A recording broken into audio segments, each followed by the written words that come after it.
Hello everyone, welcome to Physics Wallah. प्यारे बच्चों, आप सभी का स्वागत है पीडब्ल्यू के ऑनलाइन मंच पर। मैं हूं सत्यम और यहां पर मैं आपका एक बार फिर से स्वागत कर रहा हूं मास्टर 30 की इस पहली और खास पेशकश में। प्यारे बच्चों, यहां पर ना जैसे हमारी पहले भी बात हुई थी, बिलाल सर ने आपको बताया भी था कि प्यारे बच्चों यहां पर ना हम डिस्कस करने वाले हैं यूपी बोर्ड और बिहार बोर्ड के चैप्टर्स को। तो इसी श्रृंखला में हम लेकर आए हैं आपके लिए यूपी बोर्ड का जो पहला चैप्टर है, यानी कि जो शुरुआत हो जाती है जहां से यूपी की साहित्य परंपरा की। यहां पर हम बात कर रहे हैं मित्रता की, और मित्रता के बाद बेटा एक चीज और यहां पर हम सीखेंगे। यहां पर जो हम दूसरा चैप्टर सीखने वाले हैं वो चैप्टर है भारतीय संस्कृति। अब यहां पर बेटा एक चीज समझ लो, ये जो दोनों चैप्टर है ना, ये बहुत महत्वपूर्ण है। महत्वपूर्ण क्यों है?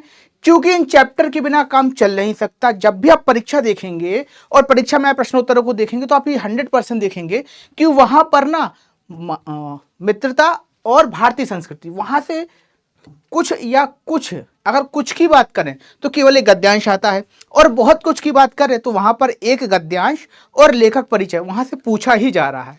तो बेटा अगर मोटा माटी हम बात करें ना, तो वहां से हमें 6 अंक प्राप्त हो रहे हैं। कितने अंक? 6 अंक। ठीक है, तो इस बात को ध्यान रखिएगा कि हम जो पढ़ रहे हैं उनके माध्यम से, यानी कि इस चैप्टर के माध्यम से आपको 6 अंक की प्राप्ति हो सकती है, और ये प्राप्ति तभी संभव है जब आप मन लगाकर पढ़ेंगे। तो चलिए बच्चों, सेशन की शुरुआत करते हैं, बढ़ते हैं आगे। और आगे सबसे बढ़ने से पहले सबसे पहले समझ लीजिए कि आज हम पढ़ने वाले हैं मित्रता नामक चैप्टर को, और उसके बाद हम पढ़ेंगे भारतीय संस्कृति को। और यहाँ ना जैसा कि हमारा ऑप्शन ही था, हमारा कहा ही गया था कि सुपर 30 सीरीज है, तो यहाँ पर बेटा हम 30 क्वेश्चन ऐसे पढ़ेंगे जो परीक्षा में संभावित रूप से आ सकते हैं। चलिए बच्चा, शुरुआत करते हैं और सबसे पहले बात करते हैं कवि परिचय की, यानी कि पाठ परिचय की। भाई क्या है इस पाठ के अंदर? अब यहां पर ना हम पूरा पाठ नहीं पढ़ने वाले हैं, केवल बात करेंगे इंपॉर्टेंट क्वेश्चन की। तो ये जो चैप्टर, ठीक है, इस चैप्टर के जो लेखक हैं हमारे आचार्य शुक्ल जी जो है ना, वो परीक्षा की दृष्टि से महत्वपूर्ण है कवि परिचय या लेखक परिचय के बिंदु से। ठीक है, हो सकता है कि जब आप परीक्षा में जाएं तो वहां पर आपको जो है ना शुक्ल जी का जीवन परिचय पूछ लिया जाए। तो ये हमारा पहला क्वेश्चन है। आइए बच्चों, शुरुआत करते हैं। प्रश्न आपको इस प्रकार से लिखा मिलेगा कि निम्नलिखित में से किसी एक लेखक का जीवन परिचय चाहे उनकी 2 रचनाओं के सहित समझाइए या बताइए। ठीक है, तो यहां पर ना देखो, अगर कहा जाए कि जीवन परिचय के साथ साहित्य में स्थान लिखना है तो लिखो भाई साहब। अगर कहा जाए भाषा पर विचार कीजिए तो भाषा पर विचार करो। और अगर नहीं कहा जाता है, केवल ये कहा जा रहा है जीवन परिचय लिखिए, तो उतना लिखना है और वापस आ जाना है। ठीक है, अपनी तरफ से उतना एफर्ट लगाइए जितने में आपका पूरा पेपर हो सके। एक क्वेश्चन में सारा एफर्ट मत लगाइएगा, वरना पेपर में क्या है, फिर हम पीछे चले जाते हैं। ठीक है, तो चलिए बच्चा, बात करते हैं सबसे पहले लेखक परिचय की। लेखक परिचय की यदि हम बात करें तो हिंदी के प्रसिद्ध संपन्न साहित्यकार का जन्म 4 अक्टूबर 1884 को बस्ती जिले में के अगोना नामक गांव में हुआ था।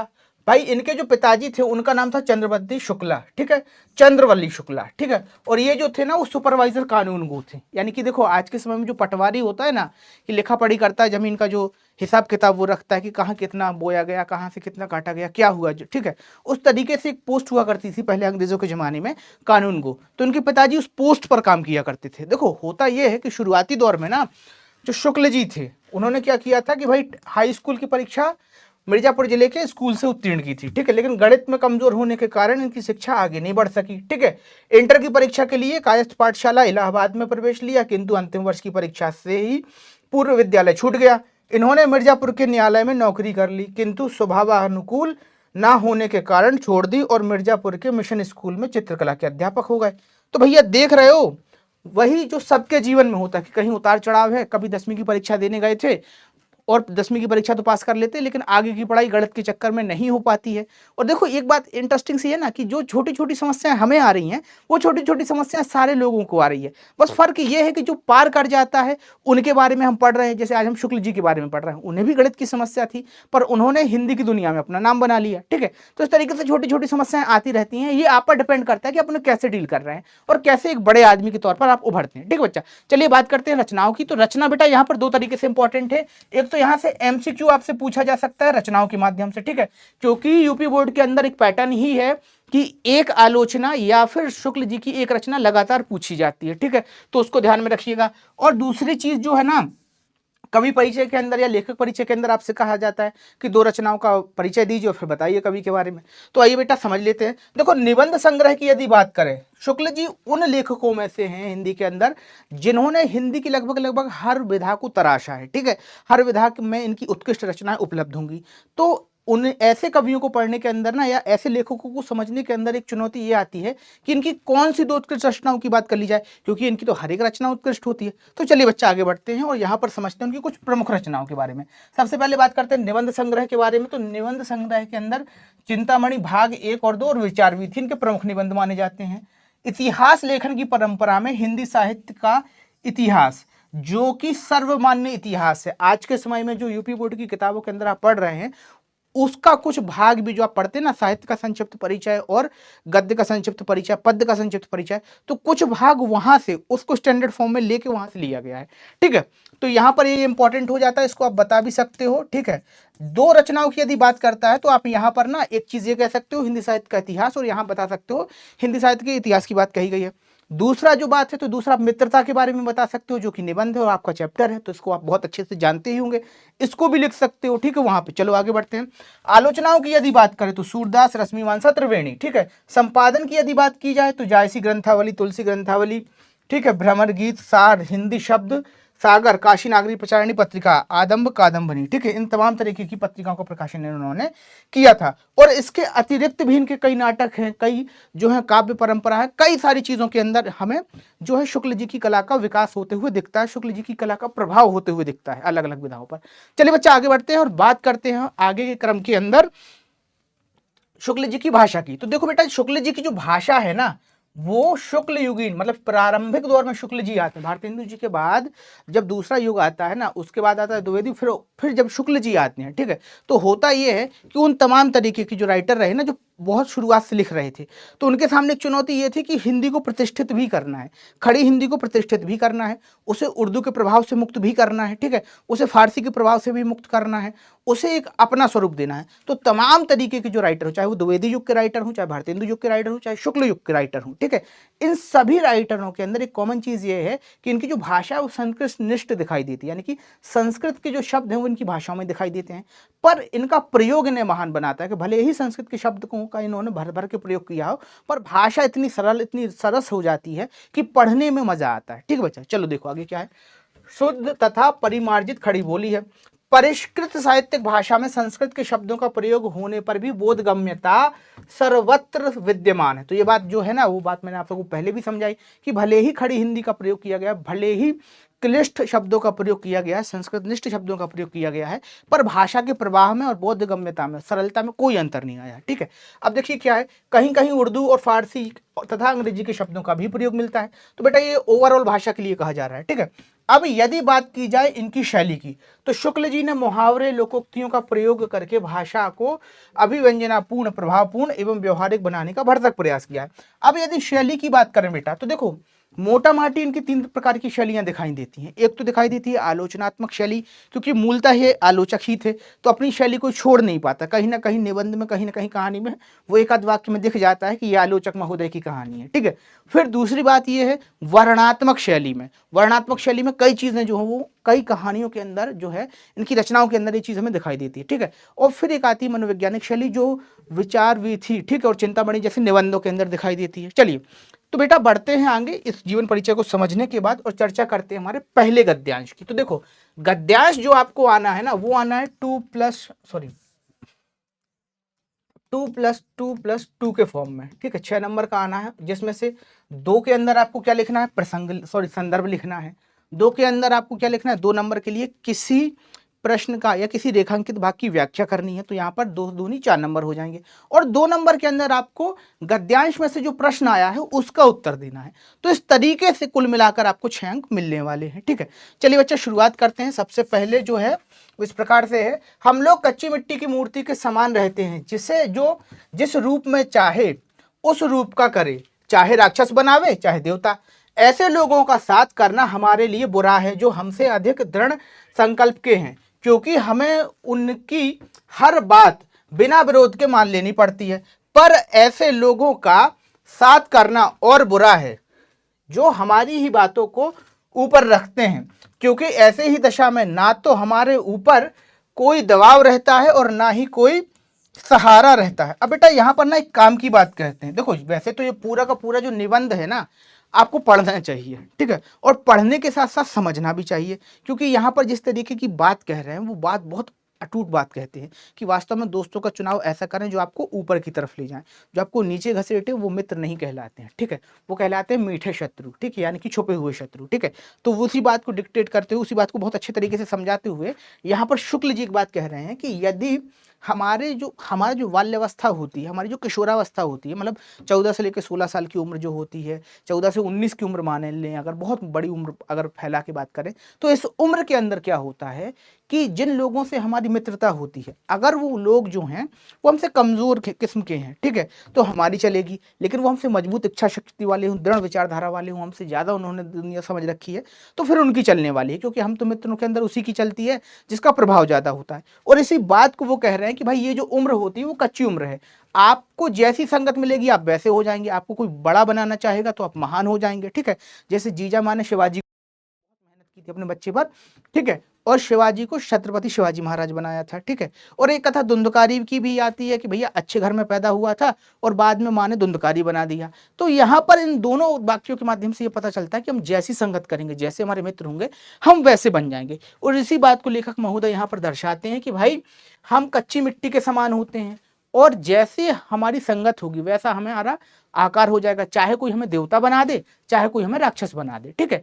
और फिर आगे लेखक ये बताता है यहाँ पर इसी पैराग्राफ में कि भैया ऐसे मित्रों की संगत बिल्कुल नहीं करना चाहिए जो हमसे अधिक दृढ़ शक्तिशाली, मतलब जिनकी दृढ़ संकल्पता जो है ना, संकल्प की शक्ति जो है वो हमसे ज्यादा मजबूत है। क्योंकि जिसके संकल्प की शक्ति सबसे ज्यादा मजबूत है, मान के चलिए कोई व्यक्ति है आपका मित्र है और आप दोनों में मित्रता है, उसके संकल्प की शक्ति मजबूत है, तो उसने जो कहा वो आप करेंगे, ठीक है, और करना पड़ेगा आपको, ठीक है। लेकिन अगर कोई ऐसा मित्र है जिसके संकल्प की शक्ति कमजोर है, ठीक है, तो उसके अंदर भी दिक्कत ये है कि फिर आप जो चाहेंगे वो होगा, लेकिन आपको तो ये पता ही नहीं है कि ये सही है कि गलत है। भाई दूसरा व्यक्ति तो शायद सही भी हो, लेकिन यहाँ पर जो आप अपनी मर्जी की करने लगेंगे तो ये तय ही नहीं है कि आप सही हैं या गलत है, ठीक है। तो ये जो था ये गद्यांश का सार था, जो इसको हमने समझा। देखो गद्यांश हल करने का टेक्निक यही है कि पहले पढ़ो, ठीक है। देखो यहाँ पर ना दो टेक्निक चलता है। पहला वाला जो है सिंपल टेक्निक जो है, जिसको हम बोलते हैं कि पहले गद्यांश पढ़ लो, उसमें से फिर प्रश्न उत्तर देखो, सॉल्व करो, उसमें टाइम ज़्यादा लगता है। और यूपी बोर्ड के लिए ये टेक्निक काम करेगा, क्योंकि तुम्हें ना पढ़कर लिखना है, ठीक है, तुम्हें डिस्क्रिप्टिव सॉल्व करना है। जब एमसीक्यू सॉल्व करे ना, जब एमसीक्यू वाला गद्यांश आ जाए तो सबसे पहले गद्यांश पढ़ो और फिर जो है सबसे पहले प्रश्न पढ़ो फिर गद्यांश पढ़ो, तो टिक लगा के उसको तुम जल्दी सॉल्व कर लोगे। लेकिन जब भी पठित वाला आ जाए कि भाई तुम्हें पढ़कर उत्तर देना है, तो सबसे पहले गद्यांश को प्रॉपर तरीके से पढ़ो, फिर उस प्रश्न को पढ़ो और फिर एक बार पढ़ो और फिर उसको सॉल्व करो, ठीक है। तो ये टेक्निक होता है। अब देखो यहाँ पर हमने गद्यांश का भावार्थ तो समझ लिया है, चलिए आगे बढ़ते हैं फटाफट प्रश्नों की ओर। तो बेटा पहला प्रश्न हमसे ये पूछा गया है कि उपरोक्त गद्यांश का संदर्भ लिखिए। अब जब भी आप संदर्भ लिखें तो देखिए इस प्रकार से लिखना है। प्रस्तुत गद्यांश हमारी पाठ्य पुस्तक के मित्रता नामक पाठ से लिया गया है, इसके लेखक आचार्य रामचंद्र शुक्ल हैं, ठीक है। अब यहां पर एक चीज और बता सकते हो कि भाई प्रस्तुत पद्यांश जो है या प्रस्तुत पद्यांश या प्रस्तुत गद्यांश, अब यहां पर हम गद्य पढ़ रहे हैं तो इसलिए हम कहेंगे प्रस्तुत गद्यांश हमारी पाठ्य पुस्तक, हिंदी की पाठ्य पुस्तक के गद्य खंड के से लिया गया है। अब गद्य खंड में भी कौन से पाठ से लिया गया है, तो मित्रता नामक पाठ से लिया गया है। इस पाठ के जो रचयिता हैं वो कौन है, आचार्य रामचंद्र शुक्ल जी हैं, ठीक बच्चा। चलिए आगे बढ़ते हैं। इस प्रश्न का उत्तर जानने के बाद चलिए बढ़ते हैं दूसरे प्रश्न पर। तो बेटा दूसरे प्रश्न के अंतर्गत हमसे ये पूछा जा रहा है कि हमें जो है ना किन लोगों के साथ नहीं रहना चाहिए। तो बेटा हमें ऐसे लोगों के साथ नहीं रहना चाहिए जिनकी इच्छा शक्ति जो है ना वो हमसे ज्यादा हो। किनसे ज्यादा हो, यानी कि हमसे ज्यादा हो। अगर हमसे ज्यादा इच्छा शक्ति है तो 100% ये होगा कि जो सामने वाला व्यक्ति है ना उसकी बात आप मानने लगेंगे। और अगर वो अच्छा व्यक्ति है तब तो अच्छी बात है, पर वो व्यक्ति यदि थोड़ा सा भी बिगड़ा किस्म का है, थोड़ा सा भी वो अनैतिक है, तो आपके अंदर अनैतिकता प्रवेश कर जाएगी। और इसी बात का जो है वो कवि महोदय निषेध कर रहे हैं, ठीक है। चलिए आगे बढ़ते हैं। आगे बढ़ते हैं तो आगे के क्रम में ना एक और चीज है, रेखांकित अंश की व्याख्या करना है। देखो रेखांकित अंश के अंदर ना जब इसकी व्याख्या करूं तो करना क्या है, इसका पहले टेक्निक समझ लो। सबसे पहले क्या करना है, बहुत शांति से पढ़ लेना है, ठीक है। एकदम घबराना नहीं कि अरे यार ये पेपर निकल रहा है, बिल्कुल नहीं घबराना है, शांति से पढ़ लो। और जो बात समझ पाए हो उसको ना सिंपल सिंपल 1 2 3 ऐसे फॉर्मेट में दिमाग के अंदर कैलकुलेट कर लो कि ये अच्छा पहली लाइन में ये कह रहा है, दूसरी लाइन में ये कह रहा है, तीसरी लाइन में ये कह रहा है, ठीक है। 3-4 लाइन से ज़्यादा वो देता भी नहीं है, मुश्किल से मुश्किल 2 या 3 लाइन देता है, क्योंकि उसको भी पता है कि बच्चे पर प्रेशर बहुत रहता है, यूपी बोर्ड में बहुत लिखना पड़ता है। अब जहाँ 9 नंबर का निबंध आता हो तो तुम्हें तो लिखना तो पड़ेगा ही, ठीक है। तो ये बात है, तो वहाँ पर ना 2-3 लाइन अच्छे से समझ लेना, उनको अपनी अपनी भाषा में सोच लेना कि इस तरीके से लिखना है, फिर पढ़ के उसको लिख देना ज्यों का त्यों, ठीक है। तो ये टेक्निक है उसका। अब देखो क्या है, हम लोग कच्ची मिट्टी की मूर्ति के समान रहते हैं, जिसे जो रूप का चाहे उस रूप का बनावे, ठीक है, चाहे राक्षस बनावे या देवता। ऐसे लोगों का साथ करना हमारे लिए बुरा है जो हमसे अधिक दृढ़ संकल्प के हैं, क्योंकि हमें उनकी हर एक बात बिना विरोध के मान लेनी पड़ती है। अब देखो बेटा इसकी व्याख्या कैसे करना, तो देखो व्याख्या समझो पहले। प्रस्तुत गद्यांश में शुक्ल जी बताते हैं कि बाल्यावस्था में हमारा चित्त अत्यंत कोमल होता है, ठीक है, और हर तरह के संस्कार ग्रहण करता है। इसीलिए यदि कोई चाहे तो हमें राक्षस बना दे या देवता, यानी कि हमारे चरित्र की कोमलता व्यक्तित्व को अच्छे या बुरे में किसी भी रूप में परिवर्तित कर सकती है।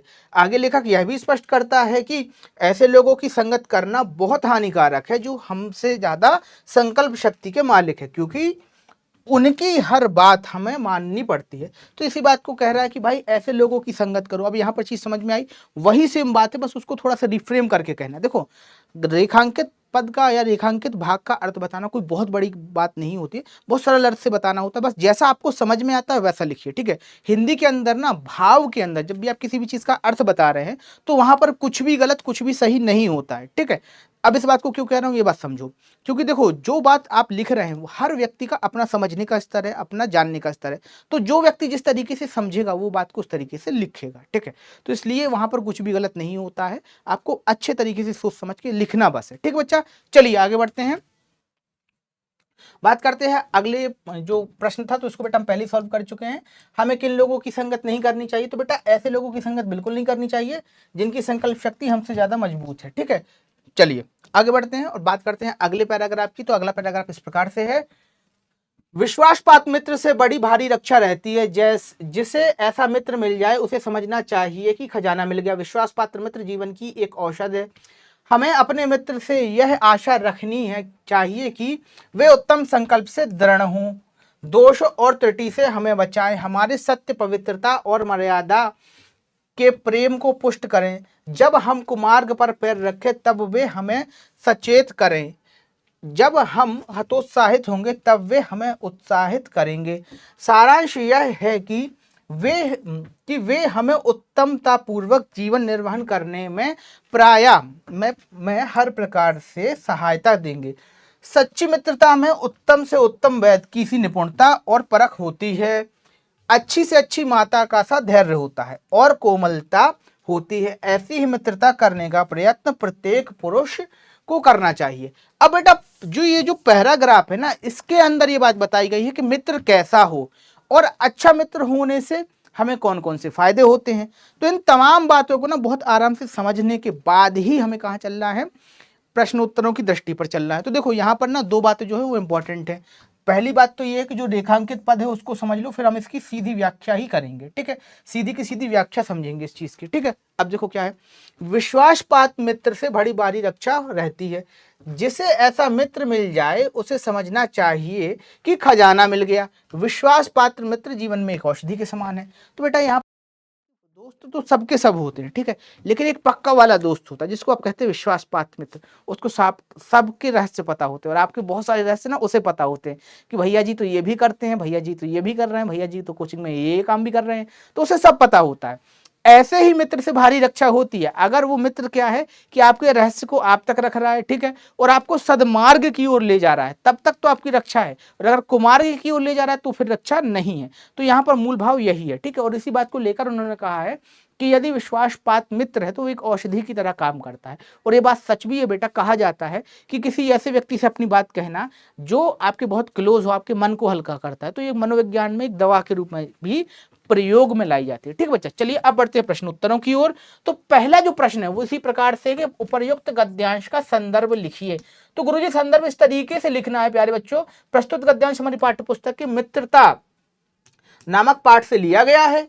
इसके लेखक आचार्य रामचंद्र शुक्ल हैं। ठीक है, तो इस तरीके से आप लिख सकते हैं। देखो यहाँ पर ना संदर्भ लिखने के कई तरीके हैं, लेकिन मैं सबसे सरल वाला छांट के लाया हूँ। क्यों लाया हूँ? क्योंकि परीक्षा का टाइम है नजदीक और बहुत सारी चीज पढ़ना है, तो कोई भी ऐसा काम बिल्कुल नहीं करना है जिसपे कंफ्यूजन क्रिएट हो। सरल सरल चीजों को पढ़ना है और फटाफट आगे बढ़ना है। ठीक है बच्चा, तो इस तरीके से हमने संदर्भ लिखा। अब बात करते हैं कि रेखांकित पद की व्याख्या करना है। तो बेटा रेखांकित पद की जब भी व्याख्या याद रखना कि सबसे पहले पढ़ना है फिर समझना है। तो पढ़ तो हमने लिया, समझ भी लिया, आइए सीधा सीधा हल कर लेते हैं। सच्ची मित्रता उत्तम जीवन निर्वाह में सहायक होती है। ठीक है, और फिर देखो आगे क्या कहता है, सच्चे मित्र की तुलना व्यक्त की जा सकती है, वह अपने कार्य में कुशल और जानकार होता है। ठीक है, इस तरह सच्चा मित्र अपने मित्र की अच्छाई और बुराइयों की परख कर कुशलता पूर्वक उसकी बुराइयों को दूर करने का प्रयास करता है। तो यहाँ पर बेटा गहरी बात, वही वाली गहरी बात कही जा रही है कि जब आपका सच्चा मित्र होता है तो जीवन में बहुत सारी चीजें जो हैं वो सरल ही उपलब्ध हो जाती है, आपको कहीं भटकना नहीं पड़ता है। जो सच्ची सलाह होती है ना, जिसको पाने के लिए हम यहाँ से वहां भटकते हैं कि यार कोई तो बता देता क्या करना चाहिए, क्या ये सही है, क्या ये कैसा है, तो वो ये तमाम तरीके की बातें जो है ना वो कौन बताता है? आपका सच्चा मित्र बताता है। बशर्ते आपका सच्चा मित्र हो, ऐसा ना हो कि आप उसे मान रहे हो सच्चा मित्र पर वो आपका सच्चा मित्र हो ही ना। तो चलिए बच्चों बढ़ते हैं आगे और एक क्वेश्चन और सॉल्व करते हैं जो इसी पैराग्राफ से आया था। क्वेश्चन इस प्रकार से है, हमें अपने मित्रों से क्या आशा करनी चाहिए? तो आइए भैया समझ लेते हैं। हमें भैया अपने मित्रों से आशा रखनी चाहिए कि वे हमारी कमियों और दोषों को पहचानने में हमारी मदद करें और उनसे हमें बचाएं, हमेशा अच्छे मार्ग पर हमें ले जाने का प्रयास करें। तो बेटा यहाँ पर ना सच्चा मित्र वही मित्र माना जाता है जो आपकी कमियों को बताए, उन कमियों को दूर करने का तरीका बताए और साथ ही साथ ये भी बताए कि भाई इन कमियों से हम कैसे बच सकते हैं, इन कमियों से दूर रहना है और बुराइयों से भी हम कैसे बच सकते हैं। ठीक है, तो इन तमाम बातों को जो बताता है वो आपका सच्चा मित्र कहलाता है। अब जरा सोचिए कि आपका सच्चा मित्र कौन है, जरा ध्यान कीजिए। चलिए बच्चा, जब तक आप ध्यान करते हैं हम बढ़ते हैं आगे अगले पैराग्राफ की ओर। अगला पैराग्राफ क्या है, इस प्रकार से है, मित्र केवल उसे नहीं कहते जिसके गुण की तो हम प्रशंसा करें पर जिससे हम स्नेह ना कर सकें, जिससे अपने छोटे छोटे काम तो हम निकालते जाएं पर भीतर ही भीतर घृणा करते रहें। मित्र सच्चे पथ प्रदर्शक के समान होना चाहिए, जिस पर हम पूरा विश्वास कर सके। भाई के समान होना चाहिए जिसे हम अपना प्रीति पात्र बना सकें। हमारे और हमारे मित्र के बीच सच्ची सहानुभूति होनी चाहिए, ऐसी सहानुभूति जिससे एक के हानि लाभ को दूसरा अपना हानि लाभ समझे। मित्रता के लिए यह आवश्यक नहीं कि दो मित्र एक ही प्रकार के कार्य करते हों या एक ही रुचि के हों। इसी प्रकार प्रकृति और आचरण की समानता भी आवश्यक या वांछनीय नहीं है। दो भिन्न प्रकृति के मनुष्यों में बराबर प्रीति और मित्रता रही है। ठीक है, तो बेटा यहाँ पर ना मित्रता के अंदर एक और चीज बताई जा रही है गहरे तौर पर। क्या बताया जा रहा है, इस चीज को समझो कि भाई कवि महोदय जो हैं, हमारे जो लेखक महोदय हैं, वो ये कह रहे हैं कि मित्रता केवल ऐसी ना हो कि आप अपने मित्र से अपना काम निकाल लें। ठीक है, होते हैं ना कुछ मित्र कि भाई तभी याद आती है जब कहीं घूमने जाना है, या फिर तभी याद आती है जब एग्जाम पास में आ जाते हैं, या फिर तभी याद आ रही है जब कोई काम हो। तो ऐसे मित्र ना हो, मित्र ऐसे हों कि जो आपके भाई की तरह हो। जिस तरीके से आप अपने भाई से प्यार करते हो उस तरीके से आप अपने दोस्त से भी प्यार कर पाएं। ठीक है, उसके साथ भी उठ बैठ पाएं, उस तरीके से व्यवहार कर पाएं। ठीक है, भाई भाई ही होता है पर उसके समान हो, कहते हैं ना कि दोस्त नहीं भाई है, तो उस तरीके का भाव हो। उसके साथ साथ वो आपका विश्वास पात्र भी हो। ठीक है, और सच्चा पथ प्रदर्शक हो, ऐसा ना हो कि आपको ऐसा रास्ता धरा दे कि आप जो है वो धर धर हो जाएं। ठीक है, अब इस बात को समझो। देखो मित्रता होती है पर हर व्यक्ति मित्र नहीं होता। कुछ लोग आपको बिगाड़ने के लिए आपसे मित्रता करते हैं, कुछ लोग आपको बनाने के लिए आपसे मित्रता करते हैं। ये आप पे निर्भर कर रहा है कि आप कैसे होंगे। तो इन्हीं तमाम बातों में लेखक जो है वो पहचान बता रहा है कि मित्र कैसा होना चाहिए। भाई ऐसा होना चाहिए जो पथ प्रदर्शक हो, ऐसा होना चाहिए जो आपका प्रीति पात्र हो सके, यानी कि आप इतना प्रेम करें जितना आप उसने भाई से करते हो। ठीक है, और ऐसा भी कह रहा है कि भाई मित्र जो है वो तुम्हारी हानि को अपनी हानि समझे। ठीक है, मतलब तुम्हारा नुकसान हो गया तो भाई मेरा नुकसान हो गया। उसके साथ साथ एक बात और कह रहा है, एक बात ये भी कह रहा है भाई कि ये जो है ना, इससे भी बढ़कर एक चीज ये है मित्रता के अंदर कि भाई ये भी हो सकता है कि दो अलग अलग प्रकृति के मित्र हो जाएं। एक जो है वो एक डॉक्टर है, एक जो है वो पुलिस वाला है। अब दोनों के प्रोफेशन तो कहीं मैच नहीं कर रहे हैं, पर दोनों की अच्छी खासी मित्रता है, और ऐसा हमें देखने को भी मिल रहा है। ऐसा भी कहा जा रहा है आगे कि भाई ऐसा जरूरी नहीं कि दोनों पुलिस वाले हो जाएं या दोनों स्टूडेंट है तो बढ़िया मित्रता हो जाए। कभी कभी ऐसा होता है कि भाई दोनों अलग अलग व्यवहार के हैं तब भी मित्रता हो जाती है। ठीक है, तो इस बात को यहाँ पर कहा गया है। चलिए बच्चे, आप इस पैराग्राफ से जुड़े प्रश्नोत्तरों को हल करते हैं। तो देखो, गद्यांश की यदि चर्चा की जाए तो गद्यांश के अंदर आपको वही लिखना है कि भाई प्रस्तुत जो गद्यांश है वो कहाँ से लिया गया है, हमारी हिंदी की पुस्तक से लिया गया, यानी कि पाठ्य पुस्तक से लिया गया। किस लिया गया है? पाठ्य पुस्तक से। ठीक है, और लेखक की बात की जाए, कौन है भैया लेखक? तो लेखक है आचार्य रामचंद्र शुक्ल। ठीक है, चंद्र शुक्ल। तो ये चीज आप यहाँ पर बताएंगे ही। ठीक है, देखो यहाँ पर ना एक चीज है कि कुछ चीजों के अंदर प्रैक्टिस कर लो, कुछ चीजों को बार बार लिख के देख लो तो चीजें हो जाती हैं। तो संदर्भ जो है ना, पहले पूरा चैप्टर पढ़ लेना फिर संदर्भ लिखना, तो उससे क्या होगा, और हर बार अलग अलग संदर्भ लिखने की कोशिश करना। तो उससे ये होगा कि जब आपका परीक्षा आएगा ना, जब आप परीक्षा में पहला एग्जाम देने जाएंगे, 10वीं का पहला एग्जाम देंगे, पहली पहली बार जो है बोर्ड परीक्षा के अंदर बैठ रहे होंगे, और जैसे ही आप पहला पेज पलटेंगे आपको पहले ही क्वेश्चन दिखाई देगा। क्या दिखाई देगा? चैप्टर फर्स्ट मित्रता और पहला पद। ठीक है, पहला गद्यांश। और उस गद्यांश को जब आप देखेंगे तो आपको याद आ जाएगा कि भाई इतना प्रैक्टिस करके आए हैं, अब तो बन ही जाएगा, अब तो बिल्कुल नहीं छूटेगा। तो कॉन्फिडेंस गजब का आता है प्रैक्टिस से। ठीक है बच्चा, चलिए आगे बढ़ते हैं और रेखांकित पद की व्याख्या को समझते हैं। तो देखो बेटा, रेखांकित पद क्या था, इस चीज को समझ लो पहले कि रेखांकित भाग की क्या करना था हमें, व्याख्या। तो यहाँ पर ना क्या व्याख्या थी कि सच्चे मित्र जिसे सच्चे मित्र पथ प्रदर्शक के समान होते हैं, तो ये वाला जो भाग था इसकी व्याख्या करनी थी। आइए बच्चा, आप सीधे सीधे व्याख्या पे चलते हैं। तो व्याख्या के अंदर आप देख पा रहे हैं कि भाई उपरोक्त पद में लेखक सच्चे मित्र की विशेषता बताते हुए कहता है कि सच्चा मित्र ऐसा होना चाहिए जिस पर हम भाई के समान विश्वास कर सके और उसे अपना परम प्रीति पात्र बना सकें। ठीक है, लेखक यह भी स्पष्ट करता है कि दो भिन्न स्वभाव वाले लोगों में मित्रता हो सकती है। आगे लेखक यह बताता है कि उत्तम मित्र वही है जो मित्र की हानि ठीक है, मित्र की हानि को अपनी हानि, अरे भैया हानि, नानी नहीं हानि। ठीक है, मित्र की हानि को अपनी हानि और मित्र के उत्कर्ष को अपना उत्कर्ष समझे। ठीक है बच्चा, तो वही बात है कि भाई जो मित्र है ना वो बड़ा शब्द होता है, दोस्त कहना आसान है, दोस्त बनना कठिन है। ठीक है, तो उसी तरीके से दोस्त की परिभाषा यहाँ पर दी गई है कि भाई ऐसा दोस्त हो जो आपको अपना भाई समझे, दोस्त ना समझे। आज जब आपका नुकसान हो जाए तो भाई उसका भी नुकसान हो जाए। ठीक है, यानी कि उसको भावना आ जाए कि यार ये जो नुकसान हुआ है वो ऐसा नुकसान है कि जैसे मेरा नुकसान हुआ है। ठीक है बच्चा, तो इन तमाम बातों को रहकर समझ कर आया होगा कि किस तरीके से जो है ना मित्र की परिभाषा होती है। चलिए बच्चा आगे बढ़ते हैं और बात करते हैं आगे की। तो देखो बेटा, मित्र किसे कहते हैं? तो देखो यहाँ पर ना सच्चा मित्र वह है जो हमारा पथ प्रदर्शक बने। ठीक है, और जिस पर हम पूर्ण विश्वास कर सके। मित्र वास्तव में उसे कहते हैं, सच्चा मित्र भी उसे ही कहा जाता है। ठीक है, पर देखिए दूसरा प्रश्न क्या है, हमारे और हमारे मित्र के बीच कैसी सहानुभूति होनी चाहिए? तो भैया पद्य के अंदर, सॉरी यानी कि गद्य के अंदर ही बताया गया था, गद्य में ही बताया गया था कि भाई मित्र के अंदर कैसी सहानुभूति होनी चाहिए? सच्ची सहानुभूति होनी चाहिए, दिखावटी मित्रता नहीं, वास्तविक मित्रता होनी चाहिए। ठीक है, चलिए आगे देखिए, यह कोई बात नहीं है कि एक ही स्वभाव और रुचि के लोगों में ही मित्रता हो सकती है। समाज में भिन्नता देखकर लोग एक दूसरे की ओर आकर्षित होते हैं। जो गुण में हमें नहीं, हम चाहते हैं कि कोई ऐसा मित्र मिले जिसमें वे गुण हों। चिंताशील मनुष्य प्रफुल्लित चित्त का साथ ढूंढता है, निर्बल बली का, धीर उत्साही का, उच्च आकांक्षा वाला चंद्रगुप्त युक्ति और उपाय के लिए चाणक्य का मुंह ताकता था। नीति विशारद अकबर मन बहलाने के लिए बीरबल की ओर देखता था। ठीक है, तो बेटा यहाँ पर एक बात ये बताई जा रही है इस पैराग्राफ के अंदर कि जरूरी नहीं कि मित्रता ऐसे लोगों से हो जो बराबरी वाले हों, भिन्न स्वभाव के लोगों से भी मित्रता हो जाती है। ठीक है, जैसे यहाँ पर एक चीज और बताई गई है कि कभी कभी मित्रता का आधार यही होता है कि जो चीज हमें नहीं आती वो दोस्त को आ रही है। ठीक है, जैसे हर क्लास में एक बंदा ऐसा होता है जिसका मैथ्स बहुत अच्छा होता है और उसका एक दोस्त ऐसा होगा, एकदम जिगरी दोस्त, कि उसका मैथ्स बिल्कुल डब्बा गोल होगा। ठीक है, तो उन दोनों के बीच बड़ी बड़ी जो है वो मित्रता खिंच जाती है। सब्जेक्ट से कोई लेना देना नहीं, लेकिन मित्रता है। ठीक है, तो इसी बात को लेकर कहा जा रहा है, यहाँ पर भी लेखक ने बताया है कि भिन्न स्वभाव के अंदर भी मित्रता दिखाई पड़ती है। जैसे यहाँ पर बताया बताया गया है कि भाई अकबर जो था वो बीरबल का परम मित्र था। बहुत ज़्यादा जानकार होने के बाद भी मन बहलाने के लिए बीरबल को देख रहा है।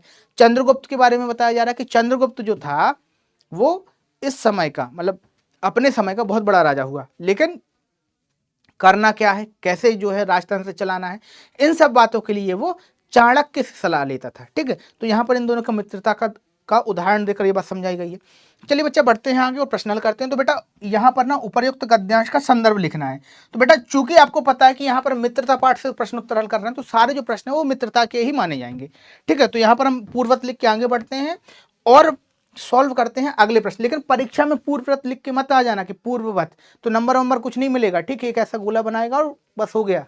तो इसलिए पूर्ववत मत लिखना, वहां पर आपको लिखना है। यहाँ पर तो समय बचाने के लिए कि भाई बहुत सारा हमको पढ़ना है, ठीक है, तो वहां पर आपका समय बच जाए। ठीक है, अब देखो दूसरा प्रश्न क्या है। दूसरे प्रश्न में हमसे पूछा जा रहा है गद्यांश के रेखांकित अंश की व्याख्या कीजिए। तो भैया रेखांकित अंश में कहा गया था कि भिन्न स्वभाव वाले लोगों के अंदर भी मित्रता हो सकती है।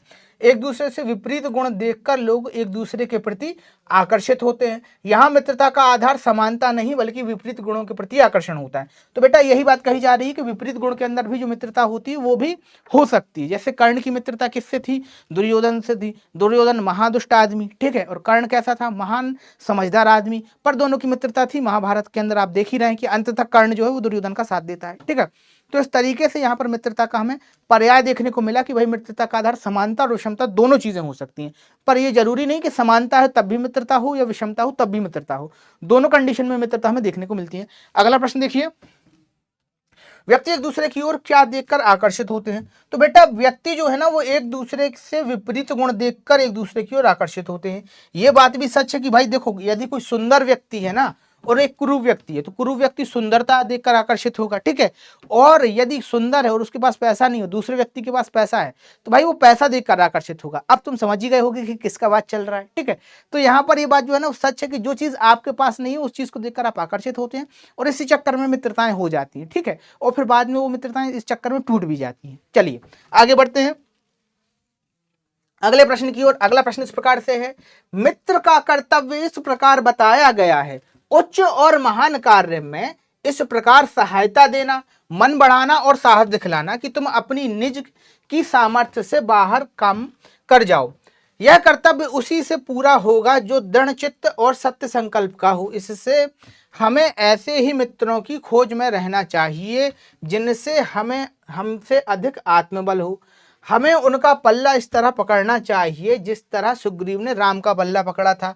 मित्र हो तो प्रतिष्ठित और शुद्ध हृदय के हों, मृदुल और पुरुषार्थी हों, शिष्ट और सत्यनिष्ठ हों, जिससे हम अपने को उनके भरोसे पर छोड़ सके और यह विश्वास कर सके कि उनसे किसी प्रकार का धोखा ना होगा अथवा उच्च और महान कार्यों में किसी प्रकार का धोखा ना होगा। अब इस बात को समझो, यहां पर एक चीज और बताई जा रही है मित्रता के गुण कि भाई मित्र किस प्रकार का हो। तो पहले ही लाइन में बताया गया है कि भाई मित्र का कर्तव्य क्या हो, यानी कि मित्र किस प्रकार का हो, उच्च और महान कर्मों में इस प्रकार सहायता दे कि भाई जो काम तुम ना कर पाओ वो भी तुम कर दो। होते हैं ना मित्र मोटिवेट करते हैं, अरे मेरे भाई तुम नहीं तो कौन, ठीक है, तुम ही तो हो भाई, तुम्हारे लिए ये सब है। ठीक है, तो वो कहते हैं ना इस तरीके से मोटिवेशन देते हैं। तो वही जो मोटिवेशन है ना कि भाई ऐसा मित्र हो जो सकारात्मक मोटिवेशन दे।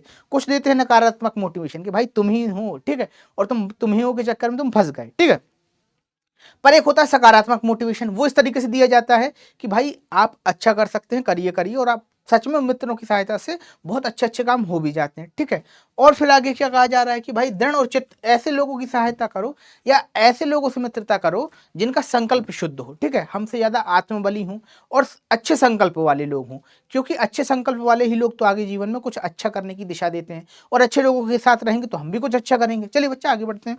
तो यहाँ पर बेटा बात करते हैं प्रश्नोत्तरों की। गद्यांश जो है, गद्यांश हम ज्यों का त्यों का जो संदर्भ है वो हम ज्यों का त्यों लिखेंगे कि भैया ये जो संदर्भ है वो हमारी पाठ्य पुस्तक, हिंदी की पाठ्य पुस्तक के मित्रता नामक पाठ से लिया गया है, जिसके रचयिता जो है वो आचार्य श्री रामचंद्र शुक्ल हैं।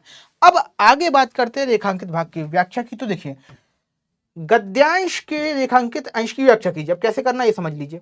लेखक बताता है कि मित्रता का संकल्प और उसको निभाने की शक्ति केवल उन्हीं लोगों में हो सकती है जो हमसे अधिक संकल्पशाली और साहसी हैं, और ऐसे मित्रों का साथ हमें कभी नहीं छोड़ना चाहिए और इसी प्रकार के मित्रों को खोज भी करते रहना चाहिए। तो देखो बेटा यहाँ पर ये बता रहा है कि भाई ऐसे मित्र बनाओ जो हमसे ज़्यादा शुभ संकल्प वाले हों। कैसे संकल्प वाले? शुभ मतलब अच्छा अच्छा काम करने वाले लोगों को मित्र बनाना चाहिए और ऐसे लोगों की खोज में ही रहना चाहिए, क्योंकि ऐसे लोगों के साथ रहने से जीवन जीने में तो सरलता आती ही है, पर और सरलता आती है अपने संकल्प को पाने में, अपनी इच्छा को पूर्ण करने में। कि भाई जब आप निराश होने लगते हैं तो ऐसा मित्र आपको मोटिवेशन भी देता है, अरे अरे कुछ नहीं बेटा, ये वाला वीडियो देख लो जो सर पढ़ा रहे हिंदी में, ये तो पक्का आएगा एग्जाम में। ठीक है, इस तरीके से मोटिवेशन मैं तुमको देता रहता हूँ, तो बढ़िया इसको पढ़ लेना। ठीक है, तो यही बात है कि भाई जो अच्छा आपको लगे, जो वास्तव में गुण से युक्त हो, जो वास्तव में श्रेष्ठ हो, ऐसे लोगों से बात करनी चाहिए, ऐसे लोगों से मित्रता करनी चाहिए। ठीक है बच्चा, चलिए आगे बढ़ते हैं।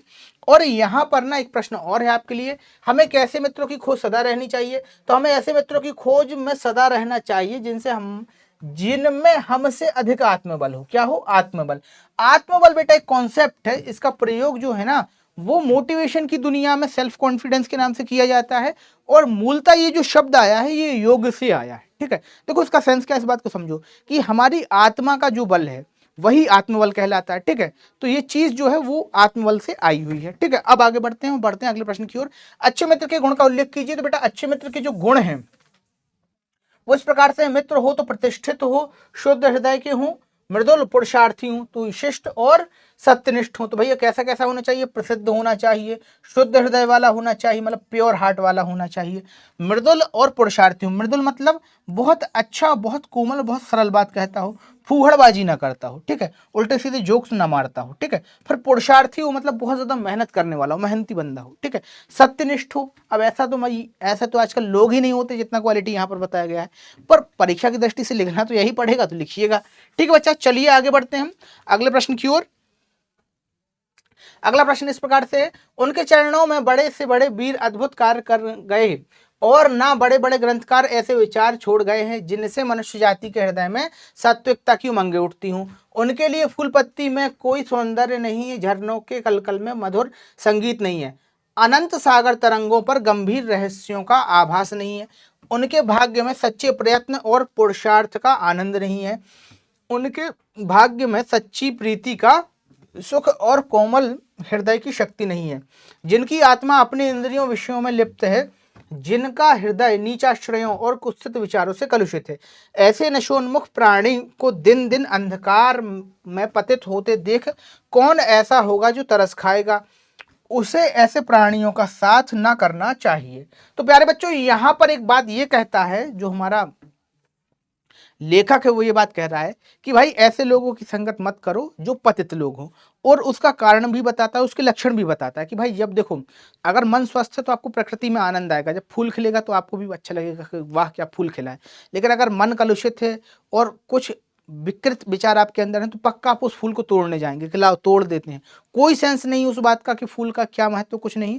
आप जाएंगे, तोड़ेंगे, सूंघेंगे, फेंक देंगे। और ये बच्चा सब ऐसा होता भी, आप जब कभी भी पार्क वगैरह में जाइएगा तो देखिएगा कि एक ना एक ऐसा व्यक्ति आपको दिखेगा जरूर। ठीक है, तो यही एक इंडिकेशन देते हैं कि भाई ऐसे लोगों के अंदर ना कुछ बड़ा करने की सामर्थ्य नहीं रह जाती है। और ऐसे लोगों की पहचान भी बताता कि ऐसे जो लोग होते हैं वो थोड़े से नीचाश्रय लेते हैं, मतलब कुछ जो ऐसी चीजें जिनको उपयोग नहीं करना चाहिए, जिनका आश्रय नहीं लेना चाहिए, ऐसे नीचाश्रयों का प्रयोग करते हैं। ठीक है, और अधीन प्रवृत्ति के हो जाते हैं, कुत्सित मानसिकता के हो जाते हैं, कुछ होते हैं ना जो फूहड़ टाइप के जोक मारते हैं, तो उस टाइप की मेंटेलिटी उनकी हो जाती है। ठीक है, तो उन्हीं के बारे में यहाँ पर बताया गया। ठीक है, अब चलिए बढ़ते हैं बच्चा प्रश्नोत्तर की ओर। तो बेटा गद्यांश का संदर्भ वही है कि प्रस्तुत गद्यांश जो है वो हमारी पाठ्य पुस्तक के पाठ मित्रता से लिया गया है, जिसके लेखक जो है वो आचार्य रामचंद्र शुक्ल हैं। तो यहाँ पर गद्यांश तो सेम रहेगा। चलिए बढ़ते हैं रेखांकित भाग की व्याख्या की ओर। तो भैया आ जाइए, रेखांकित भाग की व्याख्या करते हैं। लेखक के अनुसार जिन मनुष्यों का मन बुरी संगत में लगा हुआ है और बुरे आचरण का आश्रय लिए हैं, जब उनका पतन होगा तब कोई भी व्यक्ति उनके पतन को देखकर दुखी नहीं होता है, क्योंकि सभी जानते हैं कि नीचाश्रयों और बुरी संगतियों का परिणाम बुरा ही होता है। तो बेटा यहां पर ना यही सेम बात कही गई है जो यहां पर टिक किया गया है कि भाई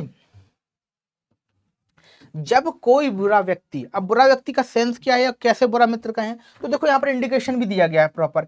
इंद्रिय विषयों में लिप्त पाया जाए। इंद्रिय विषय मतलब किसी को टीवी देखना बहुत अच्छा लग रहा है कि भैया हमें तो दिन भर टीवी ही देखना है, किसी को आइसक्रीम खाना दिन भर अच्छा लग रहा है, तो इंद्रिय विषय क्या है? आपकी जीभ है, जो आपकी आंखें, आपके कान है, ये इंद्रियों के विषय है कि लोग इसी में फंसे रहते हैं। ठीक है, सुख चाहिए पर मिलना कुछ नहीं है, वो वाले लोग हैं। और फिर नीचाश्रयों का मतलब ऐसी बातें जो नहीं करना चाहिए। ठीक है, जैसे फूहड़बाजी, नशाबाजी, इन तमाम बातों को।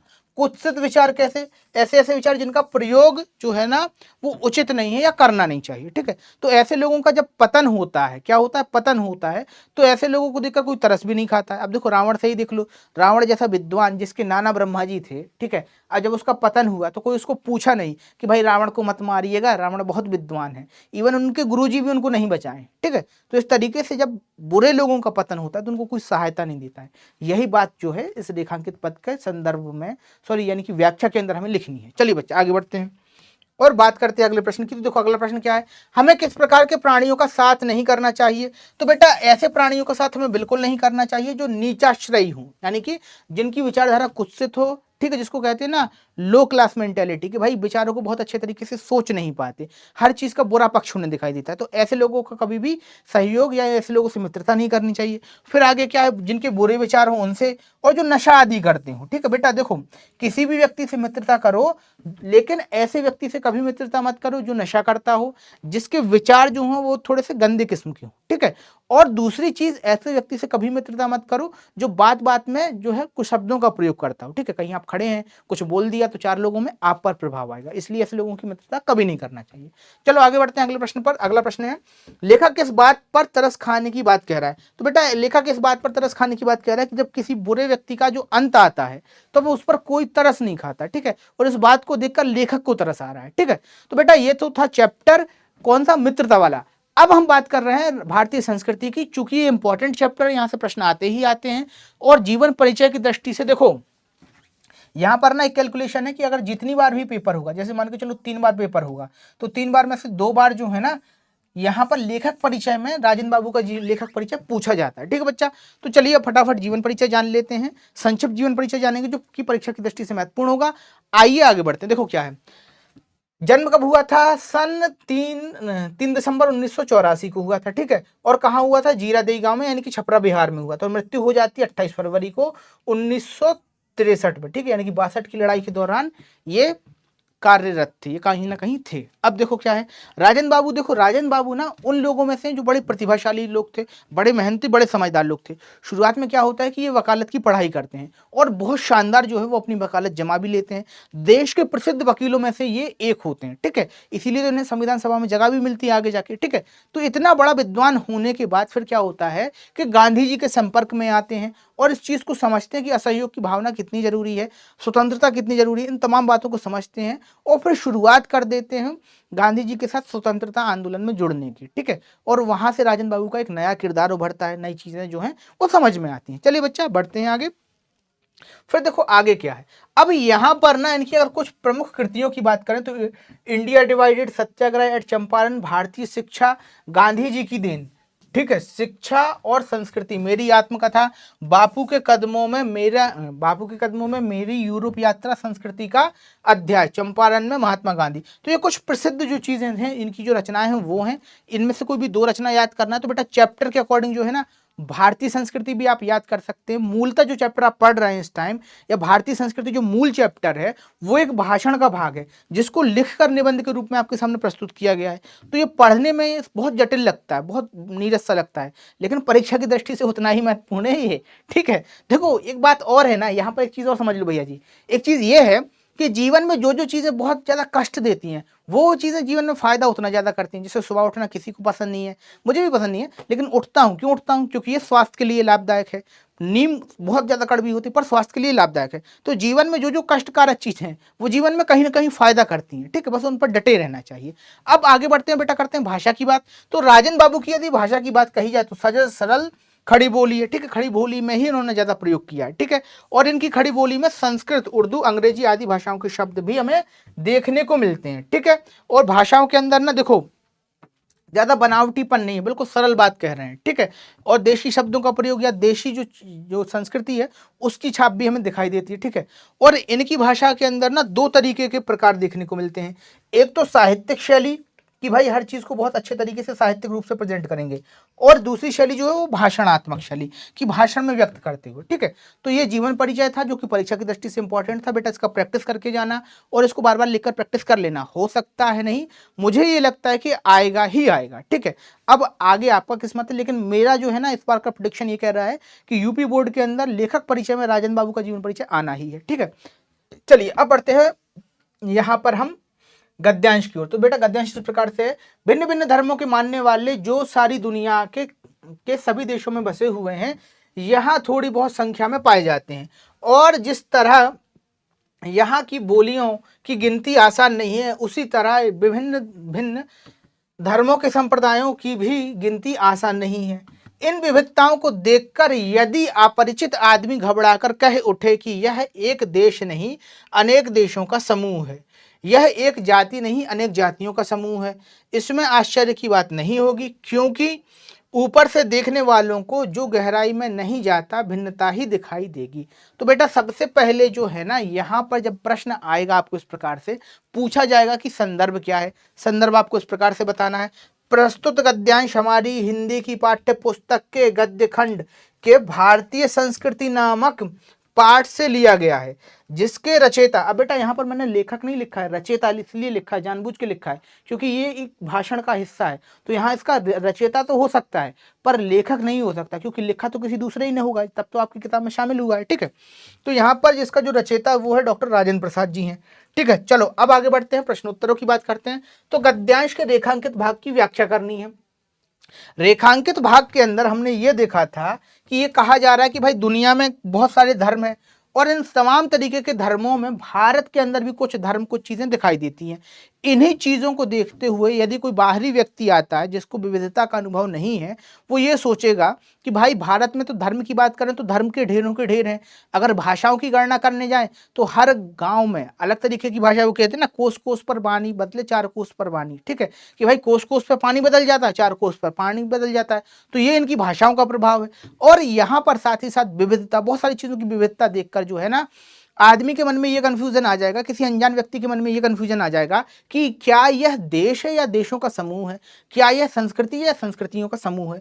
पर मूल बात यह है कि भले ही ये देखने में अलग अलग लगती हो पर है सब एक ही। देखो बेटा हिंदुस्तान में कहीं भी चला जाइएगा आप, दिवाली हर जगह मनाई जाती है। ठीक है, बस ये है कि दिवाली का नाम बदल जाता है। ठीक है, यहाँ पर आप जाएंगे तो किसी और नाम से, कोई मनाता है किस लिए कि भाई राम का जो है ना वनागमन हुआ था इसलिए, मतलब वो राम वन से वापस आ गए थे। ठीक है, कोई इसलिए मनाता है कि भाई दीपावली के दिन लक्ष्मी का पूजा हो रहा है उसलिए दिवाली मना रहा है, कोई इसलिए मना रहा है कि जैनों के जो 24वें तीर्थंकर थे उनको यह ना निर्वाण की प्राप्ति हुई थी। पर ऑल प्लीज मतलब सब कुछ मिला जुला के बात तो वही है कि आत्मा जो है ना भारत की संस्कृति की वो एक ही है। ठीक है, तो यहाँ पर ये बात थी। अब देखो आगे क्या कहा जा रहा है अगले प्रश्न में।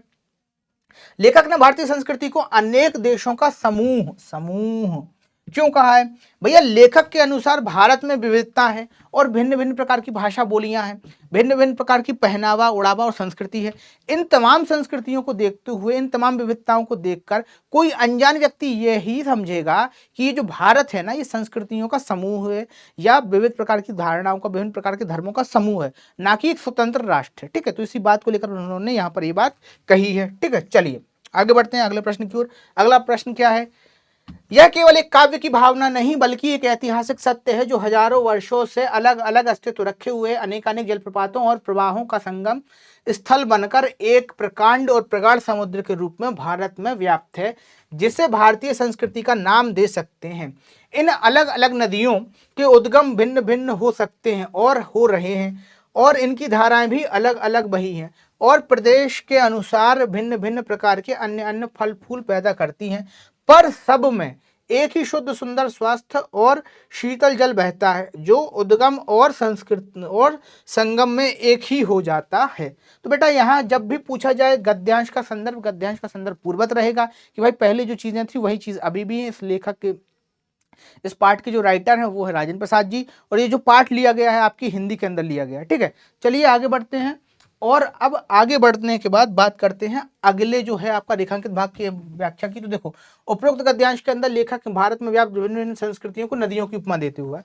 ठीक है, तो उपरोक्त गद्यांश में होता क्या है कि अलग अलग चीजों की वो व्याख्या करता है, अलग अलग चीजों के अंदर क्या करता है कि जो संस्कृति है उसको देता है नदियों की उपमा। और इस उपमा को देते हुए वो यह भी कह देता है कि भाई ये जो उपमा है, ये तमाम तरीके की चीजें हैं, वो क्या है, भारतीय संस्कृति की एक उपमा है। ठीक है, और इस जो उपमा के अंदर ये बात भी कहता है कि भले ही नदी अलग अलग बह रही हो, लेकिन अंत में जाकर एक हो जाती है, उसका जो प्राण होता है वो है एक ही हो जाता है। ठीक है बच्चा, और देखो अगले प्रश्न के अंदर व्याख्या के अंदर क्या कह रहा है, अगले प्रश्न में क्या कह रहा है, उपरोक्त गद्यांश के आधार पर भारतीय संस्कृति की विशेषता बताइए। तो बेटा भारतीय संस्कृति की जो एक महत्वपूर्ण विशेषता वो है, वो यह है कि दिखती भले ही अलग अलग है लेकिन है एक ही। ठीक है, दिखेगी अलग अलग, कहते ना कि विविधता में एकता, कोई आदमी अगर देख ले तो घबरा जाए, पर जो होगा ना, जो चीजें होंगी वो एक ही होगी। ठीक है, चलिए बच्चा आगे बढ़ते हैं।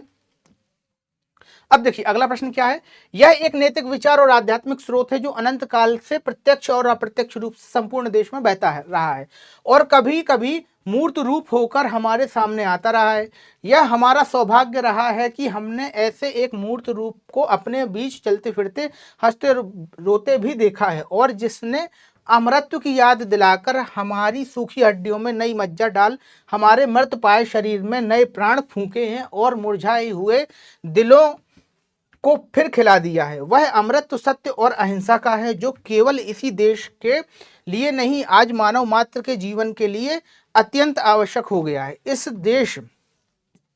हम इस देश के प्रजातंत्र की स्थापना कर चुके हैं, जिसका अर्थ है व्यक्ति की पूर्ण स्वतंत्रता, जिससे यह अपना पूरा विकास कर सके और साथ ही सामूहिक और सामाजिक एकता भी। तो बेटा ये था पैराग्राफ। चलिए फटाफट बढ़ते हैं प्रश्नोत्तरों की तरफ। ठीक है, प्रश्नोत्तर कुछ इस प्रकार से हैं कि पहला प्रश्न है कि देखो बेटा, पहला प्रश्न जो है वो आपके सामने है, गद्यांश का संदर्भ लिखना। तो भैया गद्यांश का संदर्भ पूर्वत रहेगा कि भाई प्रस्तुत पद्यांश जो है, प्रस्तुत गद्यांश जो है वो हिंदी की पाठ्य पुस्तक गद्य खंड के अंतर्गत लिया गया है, जिसकी जो लेखक है वो है राजेंद्र प्रसाद जी। उस चैप्टर का जो नाम है वो है क्या, भारतीय संस्कृति। अब आ जाओ प्रश्नोत्तरों पर। तो बेटा गद्यांश के रेखांकित भाग की व्याख्या करनी थी, तो बेटा सिंपल सा है कि प्रस्तुत गद्यांश में लेखक कहता है हमारे देश में प्राचीन काल से ही नैतिक और आध्यात्मिक दोनों स्रोतों का प्रवाह होता रहा है कि भाई हमारी जो नैतिकता है और जो हमारी आध्यात्मिकता है, दोनों मिलकर जो है ना वो एक नई चेतना, एक नए प्राण को फूंक देती है। ठीक है, और इसके कारण जो है ना कि हमें नई ऊर्जा, नई चीजें जो है वो प्रकाशित होने लगती हैं। देखो इसी बात को कहा गया है कि वह प्रभाव से हमको अपने बीच सहज रूप से चलते फिरते हंसते रोते दिखाई देता है और प्रवाह में हमें अमृत किया कर हमारे अमृत शरीर को नई ऊर्जा से संचालित किया है। उदाहरण के लिए महात्मा गांधी जैसी महान विभूति ने भारत में उसकी अमरता का फिर से एहसास करा। तो बेटा यहाँ पर एक बात कही जा रही है कि नैतिकता और नैतिकता के साथ साथ हमारी जो संस्कृति है वो दोनों चीजें मिलकर, नैतिकता और आध्यात्मिकता हमें हमेशा जो है वो प्राण का संचार करती रहती है और इसी प्राण का जो महत्व है वो महात्मा गांधी के रूप में हमें दिखाई दे रहा है। ठीक है बच्चा, चलिए आगे बढ़ते हैं, बात करते हैं अगले प्रश्न की। अगला प्रश्न है, गद्यांश में क्या संदेश देना चाह रहा है लेखक। तो भैया लेखक महोदय ये बताना चाह रहे हैं कि नैतिक और आध्यात्मिक चेतना जो है वो एक स्रोत की भांति है जिससे अभी तक हमने अपना अस्तित्व बचाए रखा है। ठीक है, तो बेटा अब यहां पर ना मिलते हैं आपसे, देखो एक पैराग्राफ और पढ़ते फिर आगे बढ़ते। देखो क्या है कि व्यक्ति अपनी उन्नति और विकास चाहता है और यदि एक ही उन्नति और विकास दूसरी उन्नति और विकास में बाधा होता है तो संघर्ष उत्पन्न होता है। यह संघर्ष तभी दूर हो सकता है जब सबके विकास के पथ अहिंसा के हों। हमारी सारी संस्कृति का मूलाधार इसी अहिंसा के परम तत्व पर स्थापित होता रहता है।